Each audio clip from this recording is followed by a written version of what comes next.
Hello दोस्तों, कैसे हैं आप सब। तो सबसे पहले दीपावली की ढेर सारी शुभकामनाएं। माता रानी आप पर अपनी असीम कृपा बनाए रखें।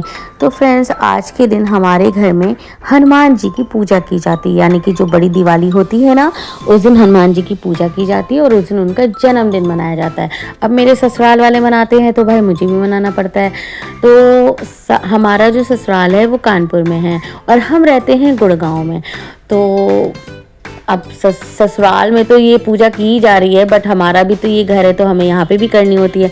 तो फिर मेरे पतिदेव ने सुबह उठ करके स्नान वगैरह करके पहले चौकी लगाई, फिर पीला आसन बिछाया, उसके बाद उन्होंने गंगा जल से छिड़काव किया, फिर हनुमान जी रखा, दरबार रखा, राम जी का, फिर बालाजी रखे, इस तरीके से भगवान को स्थापित किया। उसके बाद उन्होंने घंटी वंटी बजाई, उसके बाद है ना फिर उन्होंने धूप बत्ती दिखाई, फिर उन्होंने वस्त्र स्वरूप कलवा भेंट किया।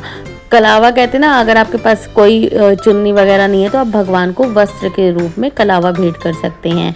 फिर उन्होंने कपूर का दीपक जलाया था आज के दिन, और उसके बाद भगवान को इस तरीके से देखिए स्नान करा रहे हैं सबको इस तरीके से। मुझे बहुत अच्छा लग रहा था इनके पूजा करने का तरीका। मैं देख रही थी कि बहुत अच्छा, क्योंकि मेरे पतिदेव ना जल्दी पूजा पाठ करते नहीं, लेकिन जब वो करते हैं तो बहुत मन से करते हैं। तो उनका पूजा करने का तरीका भी बहुत अच्छा लगा मुझे। सबसे बढ़िया बात तो मुझे लगी कि धोती और कुर्ता पहन करके प्रॉपर तरीके से वो पूजा कर रहे थे।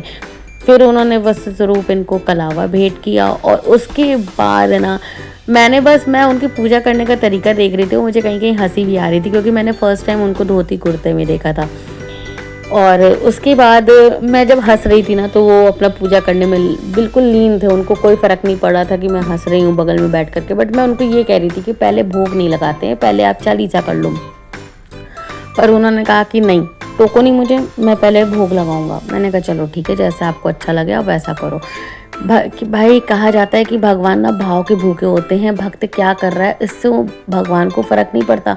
भगवान सिर्फ ये देखते हैं कि मेरा भक्त किस तरीके से मेरी पूजा कर रहा है। क्योंकि आजकल ज़्यादातर लोग दिखावे पे मरते हैं, बट है ना, जो लोग है ना सच्चे मन से पूजा पाठ करते हैं तो उनकी भगवान भी सुनते हैं। तो मेरे पतिदेव बहुत सच्चे तरीके से भगवान जी की पूजा कर रहे थे और वो चालीसा पढ़ रहे थे। तो इस तरीके से उन्होंने किताब ली और चालीसा पढ़ना स्टार्ट किया। फिर मैंने उनसे कहा बजरंग बाण पढ़ लो, बोले नहीं नहीं बस हो गया। तो वो दिखावा ज़्यादा नहीं करते हैं, उनको जैसा समझ में आता है वो वैसे करते। फिर उन्होंने कपूर की आरती करी और पूजा को संपन्न किया। तो इस तरीके से हमारा पूजा पाठ संपन्न हो गई थी। उसके बाद उन्होंने कुछ फ़ोटोज़ खिंचाई, तो मुझे इनके ऊपर धोती कुर्ता बहुत अच्छा लगा। मेरा अन्ना तैयार हो गए थे, और अब मैं अपने व्लॉग को यहीं ख़त्म करती हूँ। अगर आपको हमारा व्लॉग पसंद आता है तो प्लीज़ आप मेरे पेज को फॉलो करना ना भूलें, लाइक करें, कमेंट करें, शेयर करें, यानी कि फेसबुक पेज को फॉलो करना ना भूलें। साथ ही साथ हमारे यूट्यूब चैनल को भी सब्सक्राइब करना ना भूलें। ज़्यादा से ज़्यादा लाइक करें, कमेंट करें, शेयर करें। मैंने अपना नया यूट्यूब चैनल खोला हुआ है, तो प्लीज़ उसे प्यार दें और ज़्यादा से ज़्यादा सपोर्ट करें। मिलते हैं नेक्स्ट वीडियो में, तब तक के लिए बाय बाय।